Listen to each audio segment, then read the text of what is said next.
Please remain standing as we play the South African national anthem, followed by the African Union anthem.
Be seated.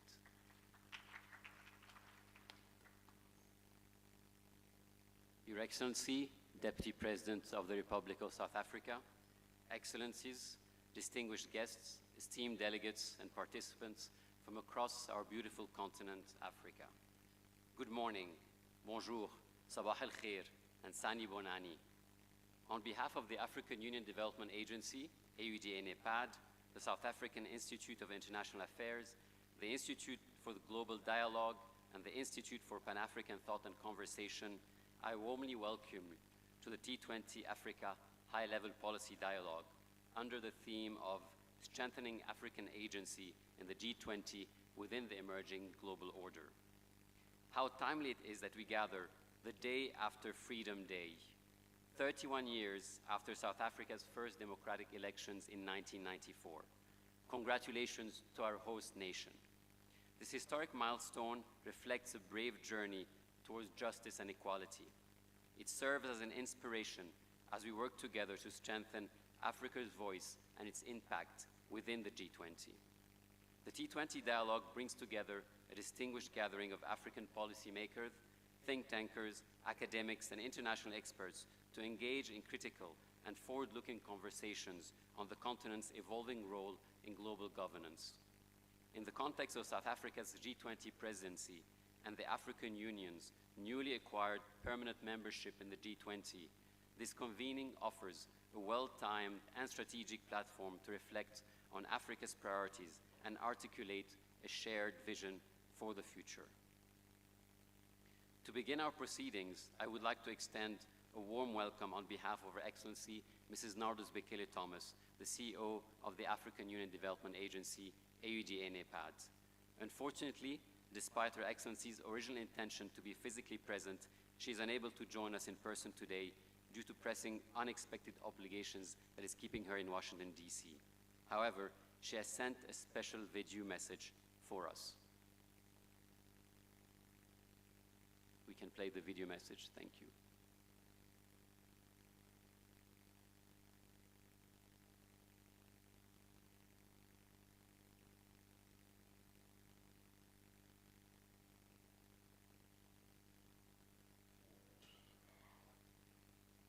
Your Excellency, Mr. Paul Mashatile, Deputy President of the Republic of South Africa, Your Excellency, Ms. Thandi Moraka, Deputy Minister of International Relations and Cooperation, Excellencies, distinguished ambassadors, members of the African diplomatic community, honorable guests, esteemed colleagues, ladies and gentlemen, good morning to you all, and a warm welcome to the T20 Africa Policy Dialogue.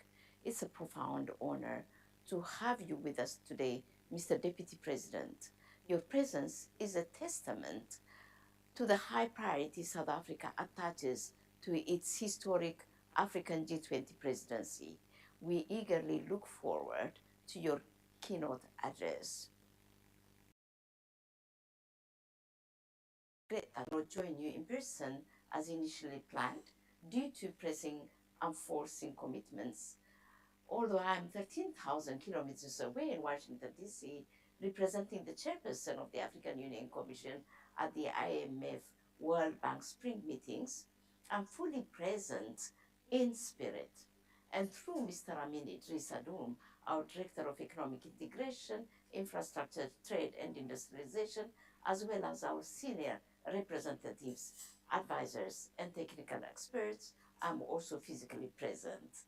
I wish also to salute the leadership of our co-organizers, the South African Institute of International Affairs, the Institute for Global Dialogue, and the Institute for Pan-African Thought and Conversation. Thank you for partnering with the African Union Development Agency, NEPAD, to convene such a distinguished gathering, bringing together governments, think tanks, academia, and youth. Our shared purpose is clear: to elevate Africa's voice in global policymaking, and not just to be heard, but to influence, to shape, and to deliver change. In areas such as climate change, international trade, global finance, peace, security, and sustainable development, our impact must be visible and lasting. Excellencies, ladies and gentlemen, I've been invited to offer a few insights for today's dialogue. We meet at a moment of profound urgency and profound opportunity, both globally and continentally. The global geopolitical landscape is shifting in unpredictable and concerning way. Long-standing certainties are giving way to fluid power dynamics, fractured multilateralism, and intensifying contestation over rules and values. Rising protectionism, including recent tariffs by major economies, threaten our nation's access to essential goods. Meanwhile, the peace and complexity of global change are testing the ability of established institutions to respond effectively. For Africa, this shifting context is not merely background. It is new strategic arena within which we must advance our aspirations. And we must do with greater unity, ambition, and clarity than ever before. Africa's historic achievement of permanent membership in the G20 and South Africa's leadership of the presidency present a defining moment, an opportunity to deepen our self-reliance, an opportunity to leverage the African Continental Free Trade Area, AFCFTA, to build industries that serve Africa's needs, an opportunity to foster sustainable development and unleash innovation across our continent. But opportunity without international action remains unrealized. Presence at the table must translate into a proactive agenda that positions Africa's priorities at the heart of global deliberations.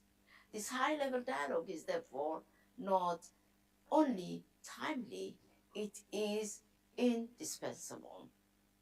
It calls us to sharpen our thinking, to strengthen our collective resolve, and to generate actionable strategies for a more inclusive, equitable global order, with Africa as a co-architect, not a bystander. Excellencies, ladies and gentlemen, at the African Union Development Agency, NEPAD, our work is firmly guided by Agenda 2063 and aligned with the Sustainable Development Goals of Agenda 2030. These frameworks are not aspirational, they are operational. They demand bold actions across sectors backed by political will, institutional capacity, and investment in people and the planet. Our challenges are interconnected. African economies remain vulnerable to external shocks, from commodity dependence to rising debt and volatile financial flows. As of 2023, Africa's external debt exceeded 700 billion. Our youth, our greatest demographic asset, face staggering unemployment rate up to 30% in income countries and in some countries. Climate change is intensifying, although Africa needs 30 billion annually for climate adaptation, current financing falls drastically short. Conflict and insecurity continue to erode dividends, straining development gains.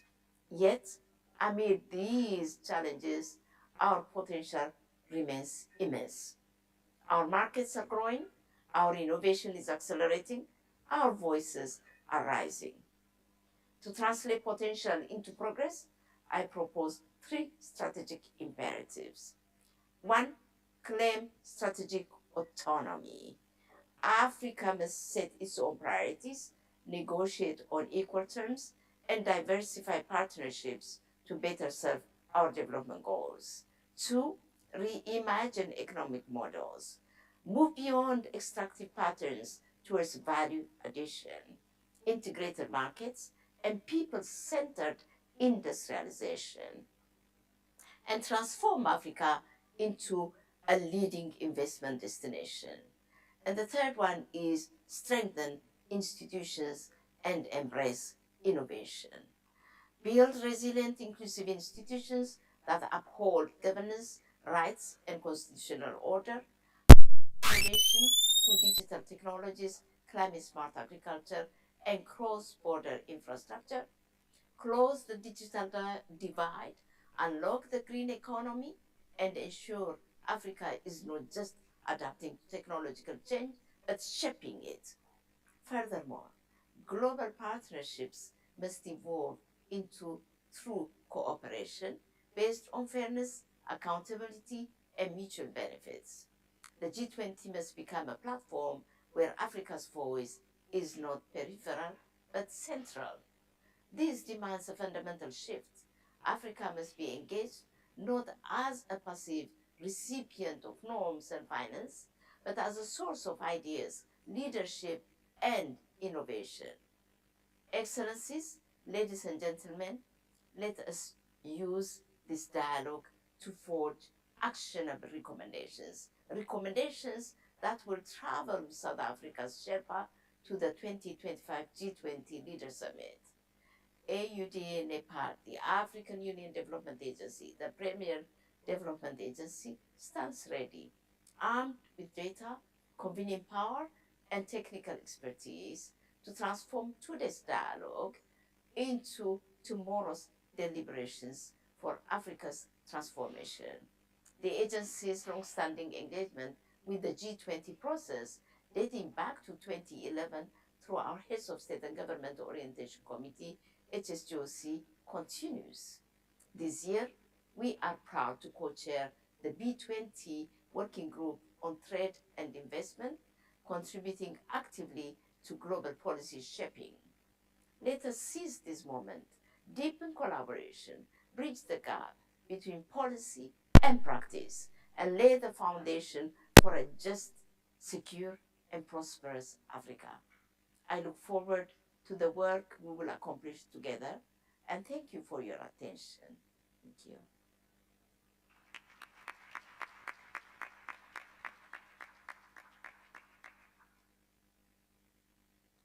We will now proceed with our opening segment. It is my honor to introduce our first speaker, Dr. Philani Mthembu, Executive Director of the Institute for Global Dialogue, to share his insights on Africa's strategic priorities in global governance.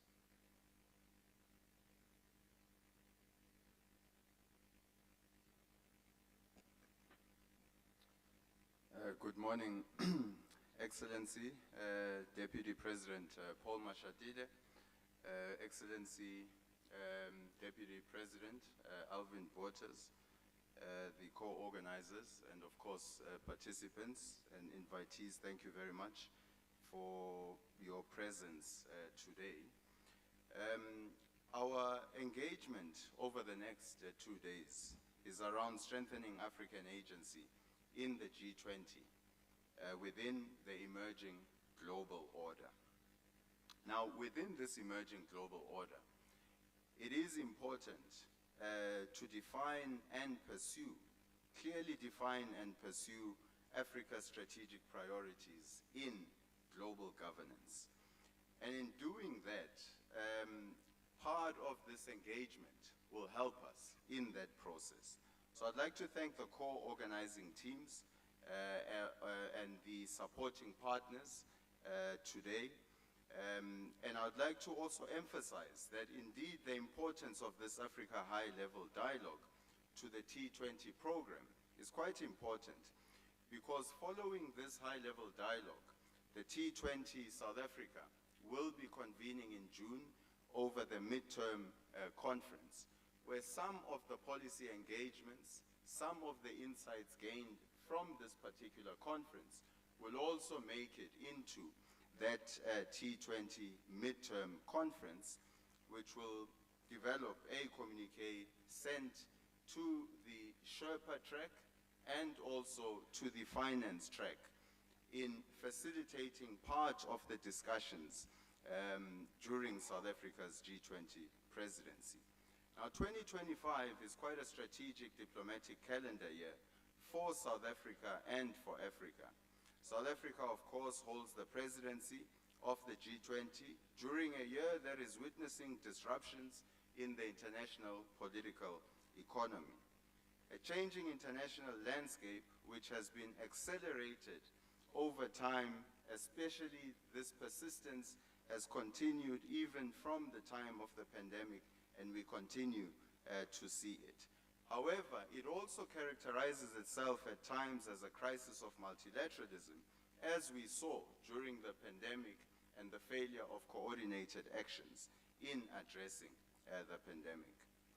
We definitely see what some may call a movement towards a multipolar world order, which also sees regions playing enhanced roles. And this may create a potential opportunity for African states and regional structures. So in as much as we see the challenges in a fragmenting geopolitical landscape, it is also to identify the possibilities for the continent to pursue. While bilateral relations will continue to have their significance, addressing some matters collectively, especially as an African continent, will be important. Example, international partnerships for development and how African countries structure their engagement with the international community to pursue development objectives. Issues of debt, issues of the cost of capital, critical minerals, and the creation of regional value chains. These are all areas where Africa can, of course, while pursuing at times national strategies, but enhance coordination at a continental level. Also issues of digital transformation, climate change and energy, peace and security. These are not only issues for African states and regional structures, but these are also issues that will be discussed extensively throughout these 2 days and with policy recommendations coming to the fore. So Africa's place in defense of a reformed multilateral architecture, it's important that it's about a reformed multilateral architecture and not necessarily a knee-jerk reaction of defending a status quo. So the reform agenda remains important. In closing, colleagues, the importance of South-South cooperation will remain important. However, building bridges amongst middle powers in the global South and the global North will also be important in navigating a fractured and fragmented international landscape. And for enhanced agency for Africa, it will be important to build greater internal capacity at a national and a regional level. And these are some of the issues that will be discussed over the 2 days, and I look forward to participating in some of these discussions and also feeding them to the T20 midterm conference. So thank you very much, colleagues.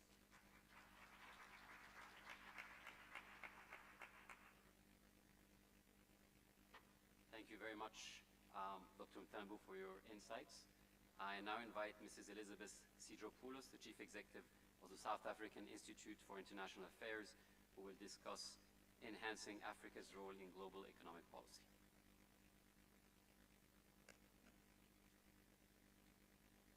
I'm the shortest here, so.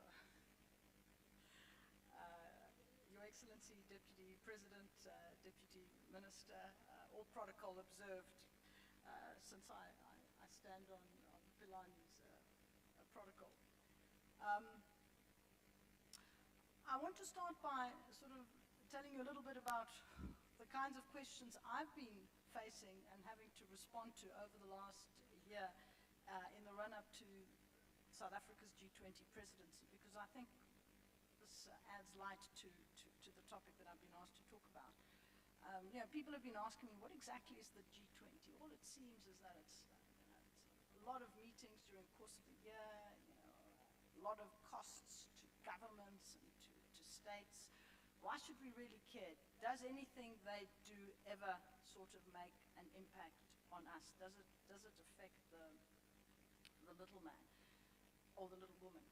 And my answer to all of that is yes, it does. The G20 always comes across as a highly sort of technical, sort of not connected discussion to the sort of the daily challenges that many people have to face in terms of livelihoods, jobs, family, and so on.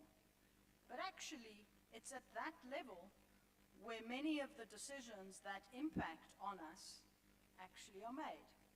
And I like to use the example of one of the priorities in the working group in South Africa's chairmanship of the Development Working Group.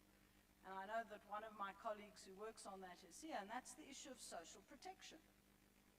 If in the G20 we can together agree on a set of principles and a set of actions that ensure universal social protection, in the first instance, of course, in our own countries in the G20, but also across the board, that is a benefit that directly impacts on ordinary people.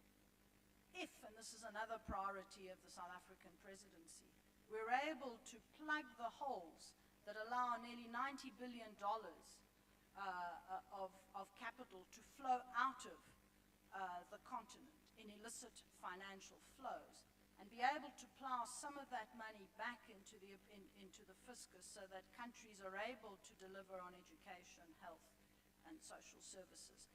That affects you directly. You may not be aware of it as an ordinary citizen, but those are the kinds of decisions that a body like the G20 can build consensus around to actually drive solutions.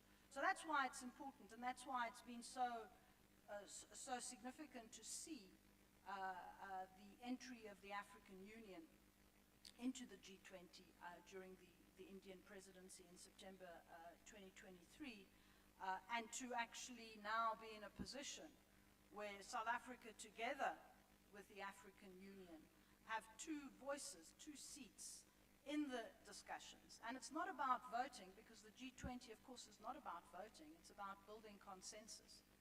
It's really about being able to develop common agendas about how we're going to change the global economic superstructure that actually has a direct impact even on the domestic, on the national. So we always talk about what we need to do nationally, the kinds of policy initiatives. But there is also a superstructure at the global level that actually sometimes works against what we try to achieve at the national level. So the G20 is the premier forum on global economic governance. Many of these discussions on reform of the global economic and financial system take place there. It's not the place where things are, signed, but it is the place, because you have 21 systemically important members, that can actually drive things forward in the IMF, in the World Bank, in the WTO. These are all under threat at the moment, but the G20 can act as a convening platform to allow this to happen. Critical from an African perspective, of course, is then how we ensure that we get priorities that are important for us in the context of Agenda 2063 onto the agenda. That's the first step, agenda setting. And I think the opportunity that has presented itself with South Africa's presidency provides evidence of that. Many of the things that are on the items, the priorities that are on the South African agenda, really speak directly to the concerns of the African continent. Of course, the biggest of these is debt, but it's also the just energy transition. Pelani mentioned many of them. It's the cost of capital, it's critical minerals, it's food security, and so on, and we'll hear a lot more about it over the course of the next 2 days. But putting things on the agenda is really only the first step if we're really talking about how we enhance our participation and our engagement in global economic policy making. The next test is how we ensure that we can drive the solutions we develop to the finish line. It's a little bit like a rugby match. Okay, we started the game, now we've got to make sure that we've got the right players working with us, the right partners working with us, so that we can drive this to the try line. And I think the point that Pelani made is very important. How the global financial economic rules are reformed, how they are executed, implemented, how we keep everybody compliant. All of these are some of the big challenges that we face as multilateralism goes through a crisis and is under threat. And exactly because multilateralism is under threat, we really have no option but to make sure that we can build partnerships in the G20 and in other areas to make sure that multilateralism doesn't atrophy and decline.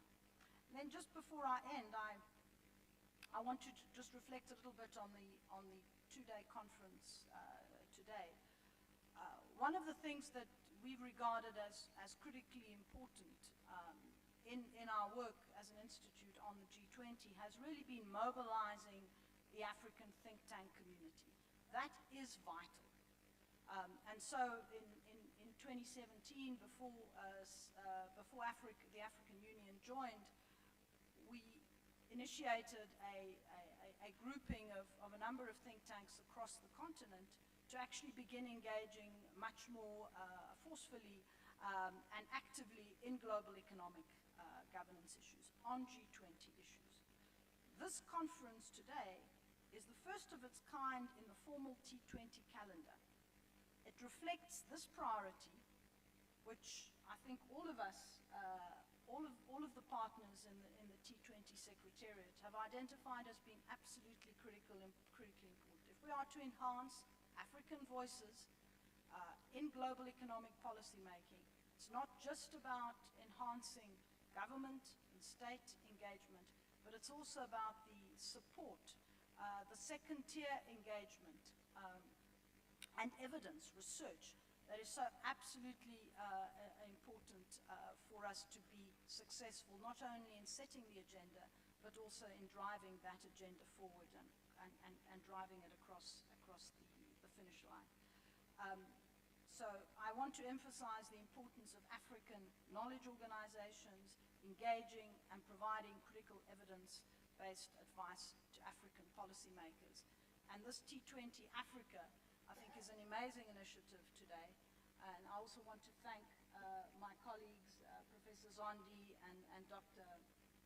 Mthembu, for really driving this as well as a critical aspect of the way in which we, as the T20 Secretariat, want to see this T20 play out with a very strong African agenda and African input into what comes out at the end of the year. Thank you very much.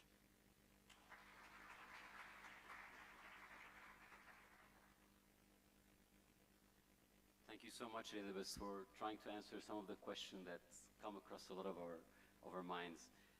Now I'd like to welcome Professor Zondi, Director of the Institute for Pan-African Thought and Conversation, to present South Africa's vision for the G20 from a Pan-African perspective. Good morning, and good morning to the Deputy President, Deputy Minister, and other dignitaries that are here. Thank you very much. My colleagues have covered quite a bit of ground. I just need to make a couple of points, very quick points. The first point is that it is a global South presidency of the G20 in close succession of other global South presidencies. Unprecedented 5 presidencies from the global South in close succession, and that has a significance. Secondly, it's a presidency taking place in Africa for the first time, and perhaps we won't see it for another 19 years as it goes right around the G20 members before it comes back to Africa. And therefore Africa has this one in a 20-year period for this to happen. Thirdly, it happens at a time when Africa just at a continental level just joined the G20 as a member. And questions are being raised, what would be Africa's posture in the G20 as the only second member of the G20, which is an institution and not a country? What would its posture be? What have we learned from the EU posture?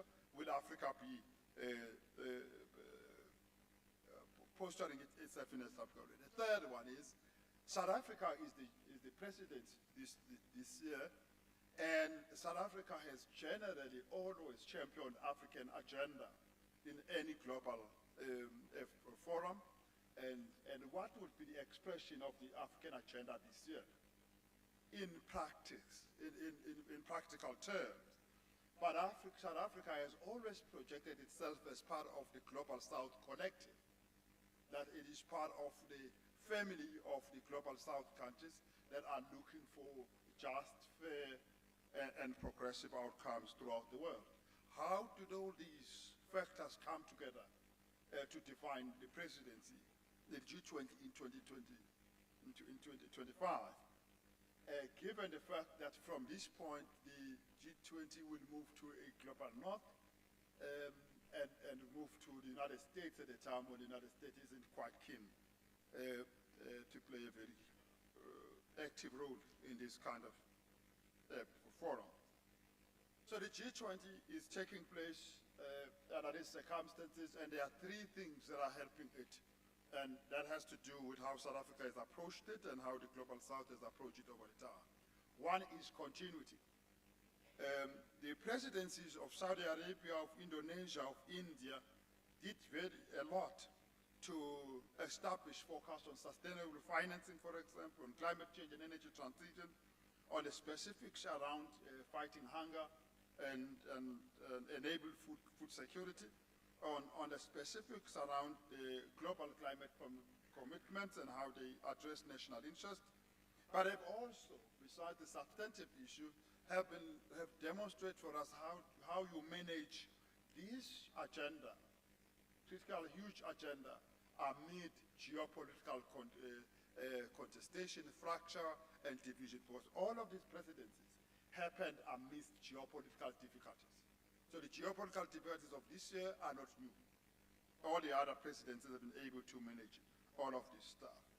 And they have been able to do so by being very multilateral, being very consultative, being very inclusive in the manner in which they run their agenda. And lastly, by also placing the issues on the agenda, the substantive issues on the agenda above all things. Now, South Africa choosing to ensure continuity means that you build upon goodwill that has been built up by a period of time.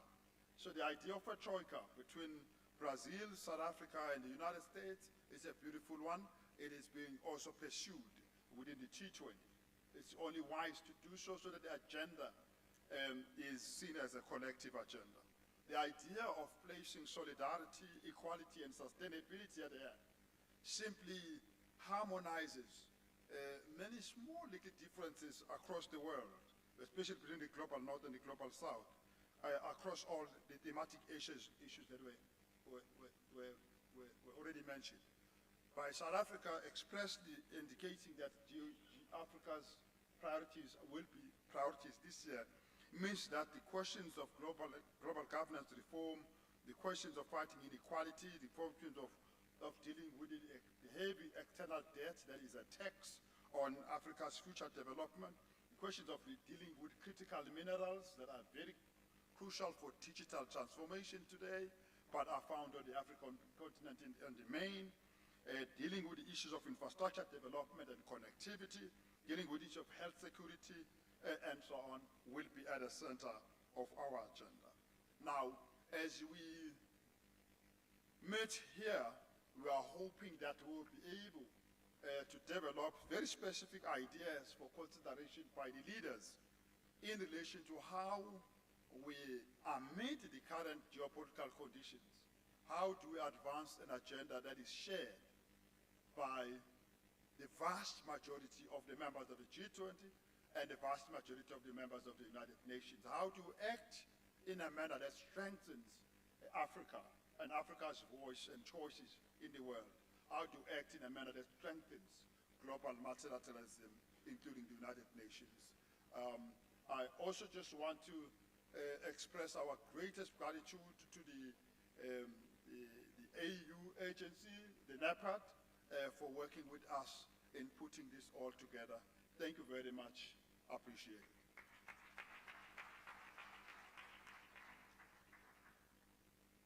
Thank you so much, Professor Zondi.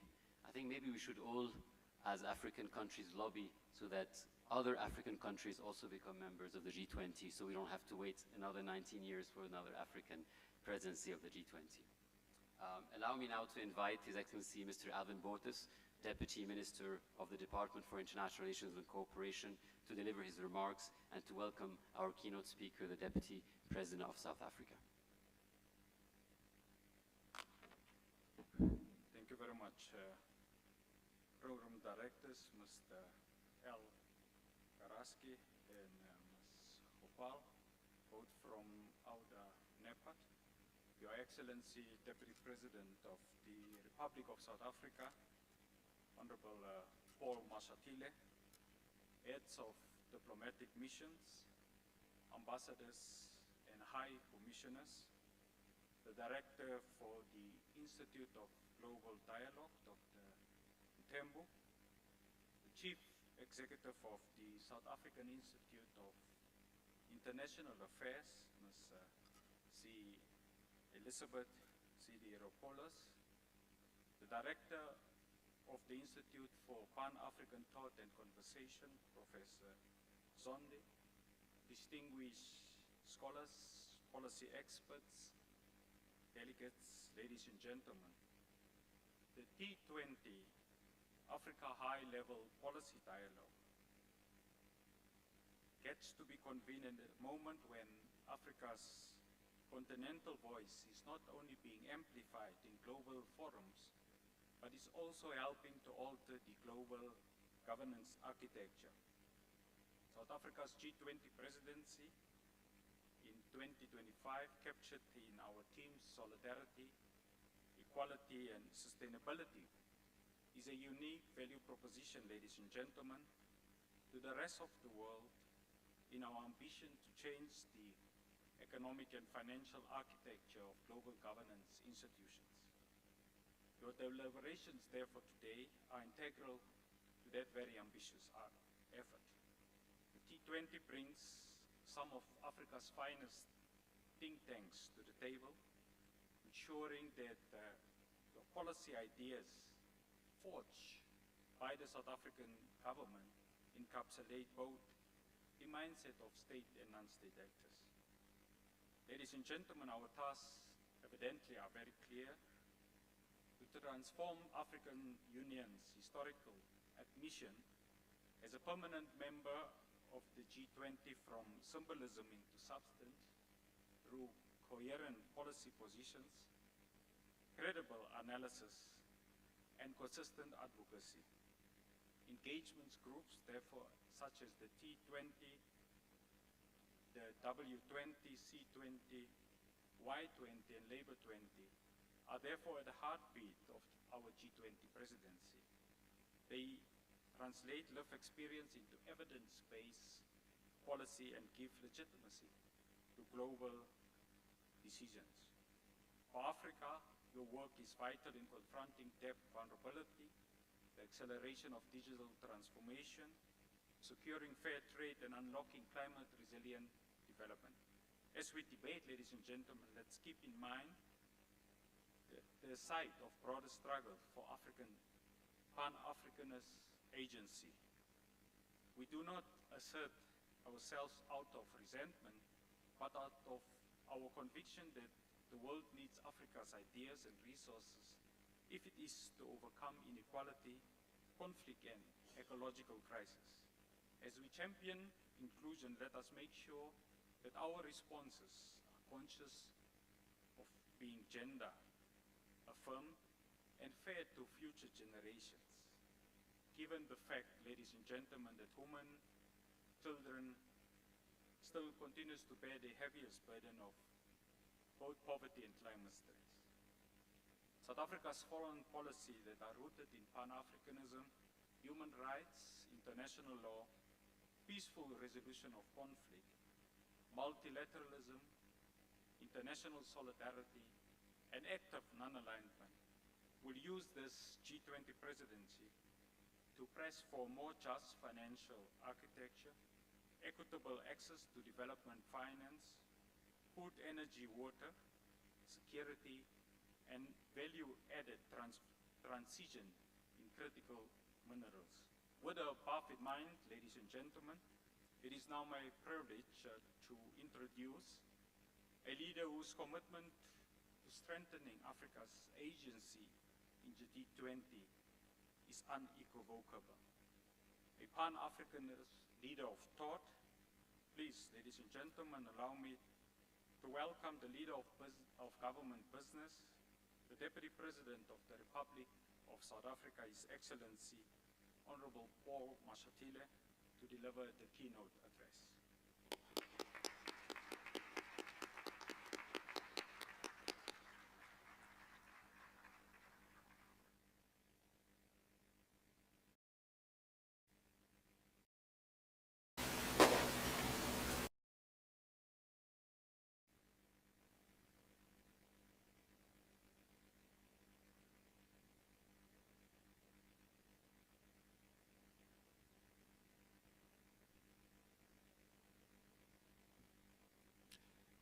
Thank you very much, Deputy Minister Alvin Botes, for the introduction.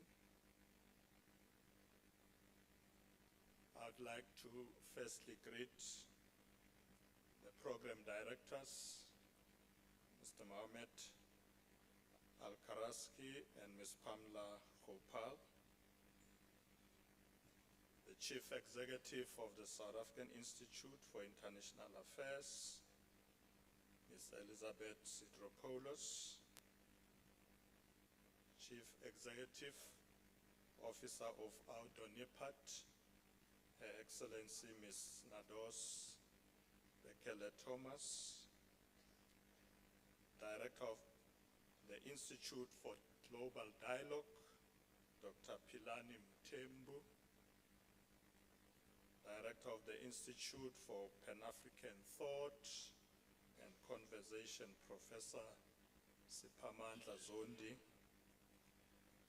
officials from government, Audonipat, SAIA IGD, and IPACT, members of the media.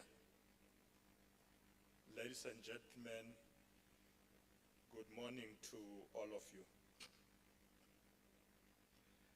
On behalf of all participants and the government of South Africa, I would like to extend my heartfelt gratitude to the organizers of this crucial and essential Think 20 Africa high-level dialogue themed Strengthening African Agency in the G20 within the global order.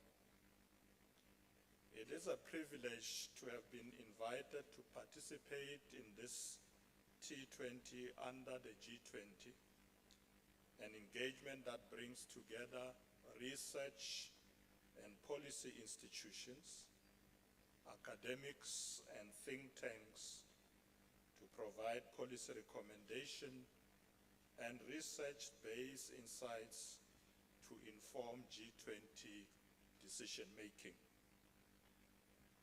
As government, we hold the T20 in high regard because it is a critical platform for the dissemination of intellectual and strategic inputs that ultimately facilitate the systematic articulation of African perspectives in global policy processes.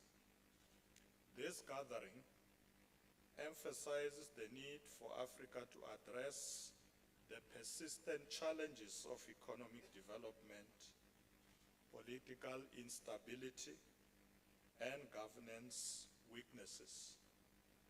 It calls for a critical evaluation of current interventions aimed at strengthening Africa's priorities, including economic growth, sustainable development, and global governance reforms.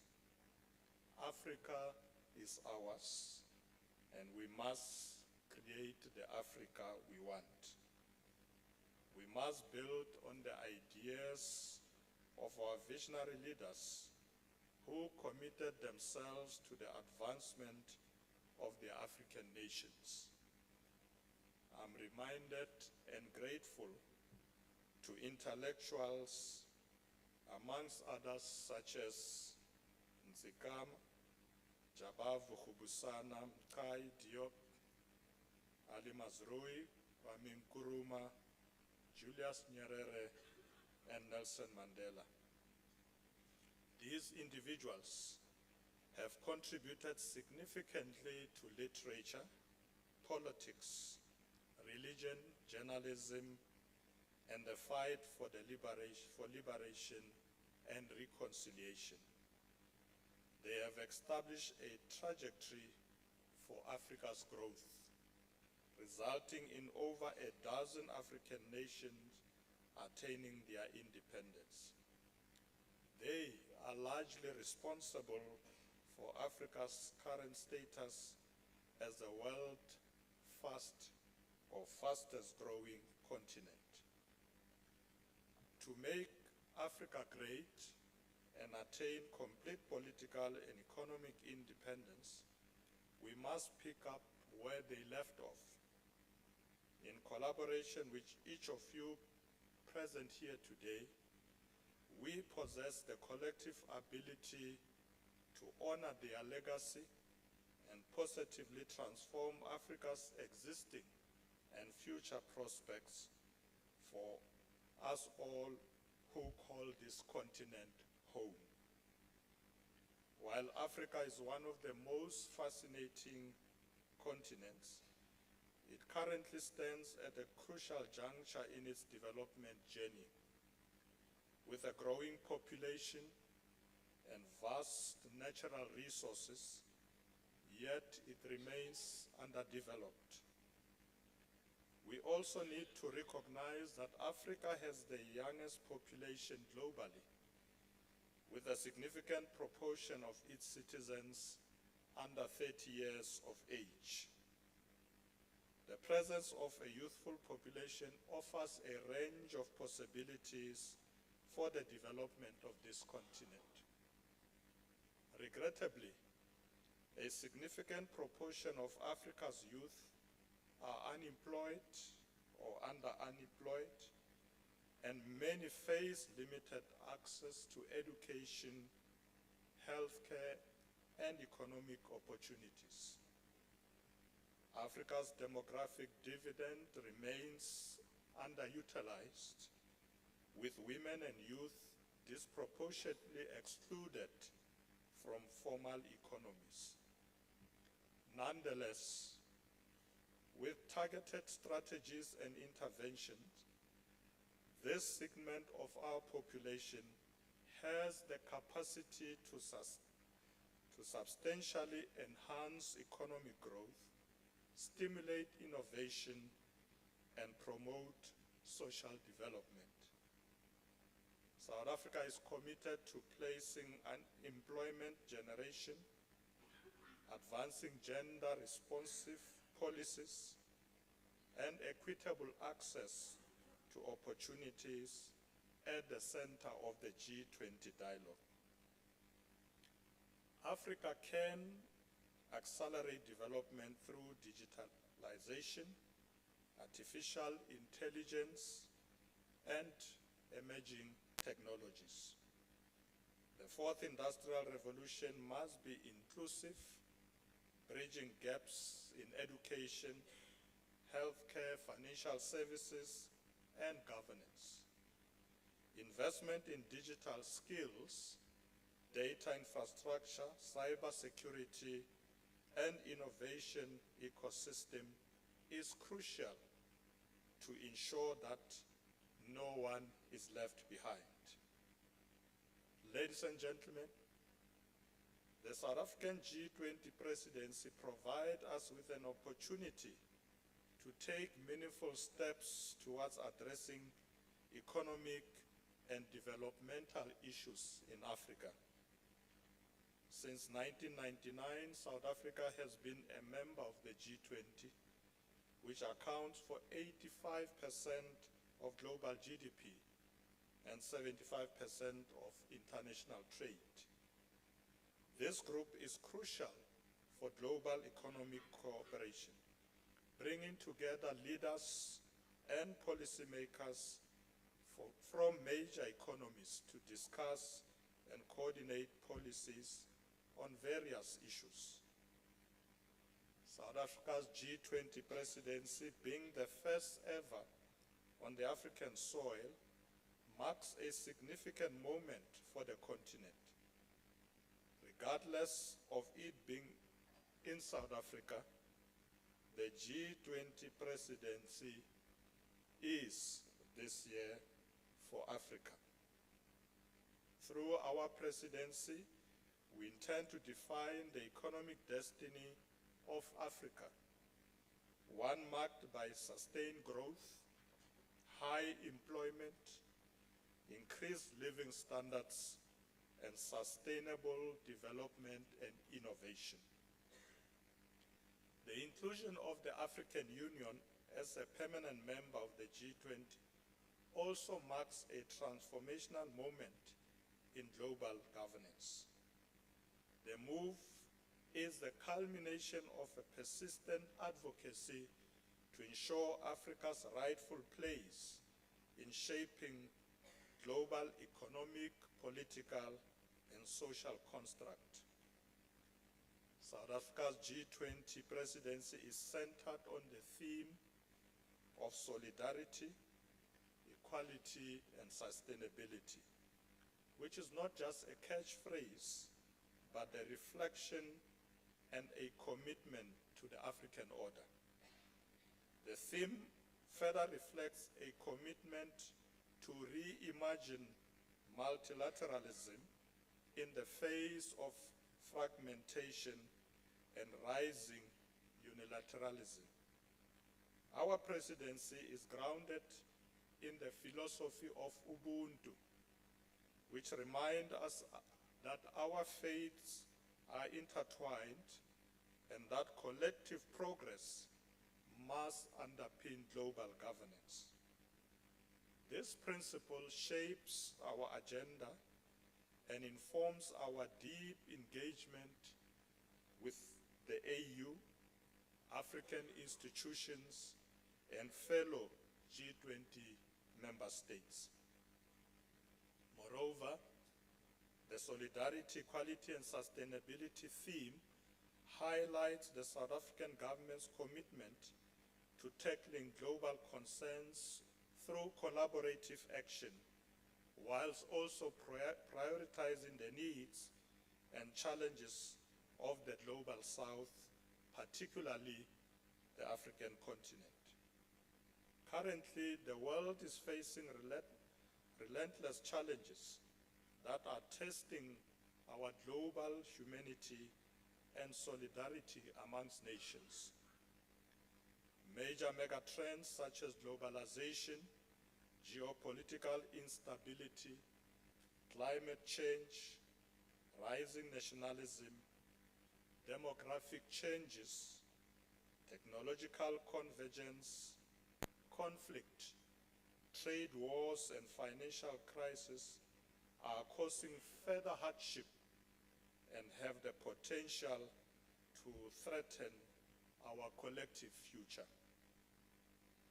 Global economic growth is subdued, with many economies, particularly in Africa, burdened by unsustainable debt levels, while billions are affected by underemployment and underdevelopment, inequality, and poverty. Similarly, our G20 presidency has encountered significant changes in the landscape of global affairs. The challenges facing multilateralism, which have been apparent for an extended period, have now emerged as a significant factor that is fundamentally reshaping global dynamics and relationships. Therefore, we should take a dim view and strongly discourage the erosion of multilateralism, as it poses a potential threat to global growth and stability. A fair, transparent, and equitable and inclusive international order is essential for economic stability and sustained growth. Ladies and gentlemen, the ongoing trade tensions may result in rising cost of living due to increased prices, particularly for manufactured goods, potentially exacerbating the sluggish economic growth across our continent. It is necessary that we respond collectively and decisively as Africans, while increasing capacity and capability to reduce dependency. South Africa is acutely aware that war and conflict are innately detrimental to a nation's economy and its people, as evidenced in our experience during the apartheid era. Devastation of infrastructure, loss of life and labor, and disruption of trade networks significantly impact on economic stability. Hence, during our G20 presidency, South Africa will persist in promoting constructive and peaceful resolutions, engaging in inclusive dialogue, which stands as a primary assurance for achieving sustainable and enduring peace. We call for deeper G20 AU collaboration in peace building on the continent, including sustainable funding for AU peace operations and mechanism aligned to the Silencing the Guns initiative in the continent. Strong institutions, regional integration, and democratic accountability must guide our response to instability across the Sahel, the DRC, and the Horn of Africa. South Africa has demonstrated a strong commitment in its foreign policy by advocating principles of justice, solidarity, equality, and peace, all grounded in its dedication to human dignity. The G20 presidency of South Africa is poised to advocate for reforms within the global financial framework, emphasizing the need for equitable credit rating systems, accessible climate financing, and substantial debt relief for nations with lower income levels. In this regard, it resonates with the agreement that achieving the UN Sustainable Development Goals and Agenda 2063 necessitate comprehensive transformation rather than mere policy adjustments. South Africa has worked closely with the AU to ensure its 6 G20 priorities, ranging from inclusive development and fair finance to climate action and global government reform. These are integrated into our presidency work streams. This includes our 3 G20 high-level task force on the following: inclusive economic growth, industrialization, employment and equality, artificial intelligence and innovation for sustainable development, and thirdly, food security. Africa has the potential not only to achieve food security, but also to become a leading agricultural exporter globally. By investing in agriculture, innovation, supply chains, and rural industrialization, we can ensure food sovereignty and economic empowerment. Additionally, our presidency will be the leading force behind a review of the cost of capital. An Africa-focused compact with Africa meeting in Addis Ababa a critical minerals initiatives to promote value addition and beneficiation, and a 20-year retrospective review of the G20 to assess impact and identify reforms. In a nutshell, our ultimate goal for the duration of this presidency is to prioritize the advancement of Africa. As we have indicated on a number of different occasions, we have identified 4 priorities for the term of this G20 presidency, which are, firstly, to strengthen disaster resilience and responses. This is due to the widespread damage that natural disaster caused to infrastructure, the interruption of economic activity, the destruction of livelihoods, and unfortunate loss of life. Secondly, to ensure debt sustainability for developing economies.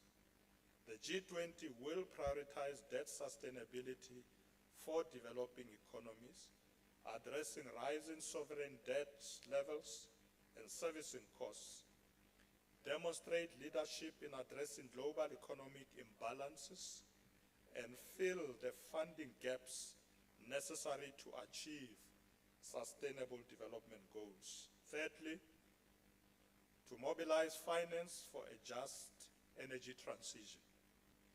South Africa's G20 presidency aims to mobilize financing for a just energy transition by focusing on limiting global temperature increases in an equitable and just manner. South Africa has pioneered the use of country platforms to coordinate funding through the Just Energy Transition Partnership. And fourth, which is lastly, to harness critical minerals for inclusive growth and sustainable development. We seek to promote South Africa and Africa as a business and investment destination, and for the country to lead in solving global economic challenges. Ladies and gentlemen, the geopolitical contest for critical minerals must not replicate extractive models of the past.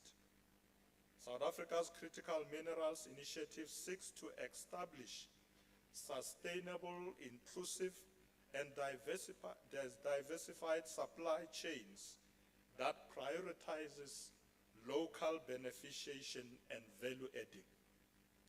This aligns well with the African Green Minerals Strategy and builds on the 2024 UN Panel on Energy Transition Minerals.